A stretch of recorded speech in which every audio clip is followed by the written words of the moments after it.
Assalamualaikum warahmatullahi wabarakatuh. Alhamdulillahirrabbilalamin. Kita berjumpa lagi di channel ini. Semoga saudaraku semuanya dalam lindungan Allah Subhanahu wa Ta'ala, dilancarkan rezekinya dan dimudahkan segala urusannya. Amin, amin ya robbal alamin. Wahai saudaraku yang dirahmati Allah, Ka'bah adalah tempat suci dalam agama Islam yang berada di Mekah.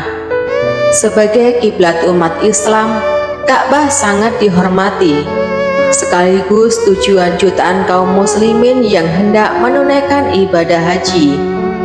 Namun, tahukah kamu, Ka'bah pernah diliputi suasana yang sangat mencekam. Darah membanjiri setiap sudutnya. Puluhan ribu nyawa jamaah haji melayang. Sumur Zam-Zam memerah dan mengeluarkan bau anjir dari mayat-mayat yang dibuang ke dalamnya. Tragedi penistaan Ka'bah ini berlangsung pada tahun 886 Masehi. Mengapa peristiwa gelap di tanah suci ini dapat terjadi? Siapakah pelaku yang tega mengotori Baitullah dengan pertumpahan darah? Simak video ini sampai selesai. Penistaan tanah suci haji tahun 3017 Hijriah, suasana Masjidil Haram yang hikmat berubah menjadi kepanikan ketika datang sekelompok bersenjata menyerbu dan menyerang jamaah haji secara membabi buta. Sebagaimana jamaah haji berusaha menyelamatkan diri dengan berpegangan pada kiswah Ka'bah. Namun mereka tetap menjadi korban. Pedang-pedang milik gerombolan itu menebas mereka tanpa ampun. Mayat-mayat korban itu kemudian dibuang ke sumur Zam-Zam. Sebagian dikubur tanpa dimandikan, dikafani ataupun disolati. Harta jamaah haji yang ditinggalkan itu dirampas. Entah apa yang merasuki mereka, sampai-sampai kelakuannya di luar batas kemanusiaan. Bahkan dengan sombong, pemimpin kelompok pengacau ini menantang tentara burung ababil yang dulu pernah membinasakan Abraha saat berniat menghancurkan Ka'bah. Kekacauan tidak terhenti sampai di sana. Gerombolan pengacau itu mencopot pintu Ka'bah, merobek-robek kain kiswahnya, dan dibagikan ke setiap anggota kelompok, seolah bangga merayakan kemenangan mereka. Berlanjut dengan mencongkel Hajar Aswad dari dinding Ka'bah untuk dibawa pergi. Tindakan keji ini dilakukan oleh sekelompok Qoromitoh di bawah pimpinan Abu Thohir Sulaiman bin Abu Sa'id Al-Husain Al-Janabi. Tidak habis pikir, di bulan Dzulhijjah yang dimuliakan di tanah suci Mekah, bahkan di dekat Ka'bah, Qoromitoh melakukan semua itu seolah merasa tak berdosa. Sesal sejarawan Muslim Ibnu Katsir dalam kitab Al-Bidayah wa Nihayah. Selain Ibnu Katsir, para sejarawan mencatat peristiwa ini dengan detail dalam kitab-kitab Thoriq. Mereka seperti Ibnu Katsir dalam Al-Kamil fi Thoriq atau Barik dalam Tarikhul Umum wal Muluk, dan sejumlah sejarawan lain.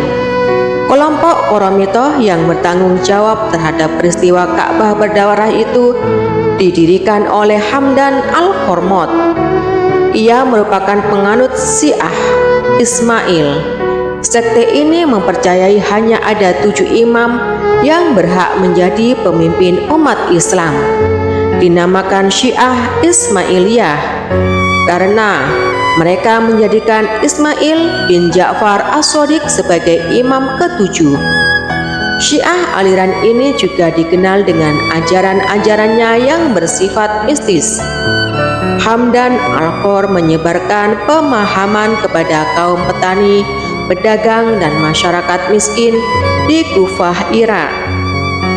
Dakwah kurma berhasil karena yang diajarkannya adalah harapan tentang kedatangan pemimpin yang akan membawanya keadilan. Menurut mereka, pemimpin yang diklaim sebagai Al-Mahdi itu harus merebut kekuasaan dengan cara apapun, termasuk memberontak. Ide mesianisme radikal ini menyebar sampai ke Iran, Bahrain, bahkan Afrika Utara. Gerakan ini kemudian dikenal dengan Koromitoh, meyakini bahwa harta dan wanita adalah milik bersama. Mereka menghalalkan semua kemungkaran seperti pembunuhan, perzinaan, pencurian, dan mereka yang bertindak sebagai perampas dan perampok dengan dalih distribusi kekayaan. Lalu secara ikut-ikutan seluruh perampok lain dan pemberontak pun bergabung dengan mereka, hingga mereka menjadi salah satu firqah yang paling berbahaya dalam sejarah umat Islam. Di antara para pengikut gerakan ini, Abu Sa'id Al-Janabi merupakan salah satu tokoh yang berpengaruh. Abu Sa'id Al-Janabi bahkan mendeklarasikan dirinya sebagai Al-Mahdi dan mendirikan Daulah Koromitoh dengan pusatnya di kota asal Bahrain. Daerah ini terisolasi dan sukar dimasuki, sehingga menjadi tempat subur untuk gerakan-gerakan revolusioner dengan memanfaatkan kekecewaan sosial lokal dan kekacauan ekonomi. Koromitoh membangun sebuah kekuatan yang kokoh. Kelompok sempalan Syiah ini memiliki kekuatan militer yang cukup besar. Daulah Koromitoh semakin berkembang dan menguasai beberapa wilayah Bahrain, Irak, Iran, dan pesisir timur Jazirah Arab. Di Masjid Daulah Koromitoh bekerja sama dengan Daulah Fatimiyah yang sama-sama berideologi Syiah. Kelompok berhasil mendirikan negara sosialis yang revolusioner dengan melawan dinasti Abbasiyah. Mereka makan dari apa yang mereka tanam, dan uangnya dibagikan secara merata kepada sesama mereka untuk menciptakan semacam keadilan sosial antara satu sama lain.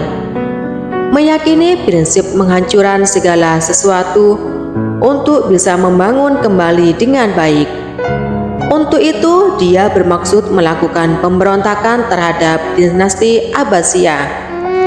Bahkan, dinasti Fatimiyah yang pada awalnya adalah sekutu, prinsip ini kemudian melahirkan aksi-aksi teror seperti perampok, karavan, dagang, membakar masjid-masjid, dan membunuh ulama-ulama yang berseberangan dengan mereka.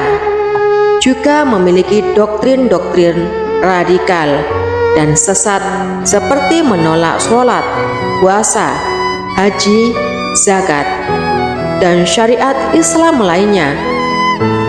Mereka mengklaim memiliki ilmu batin yang lebih tinggi daripada ilmu lahir.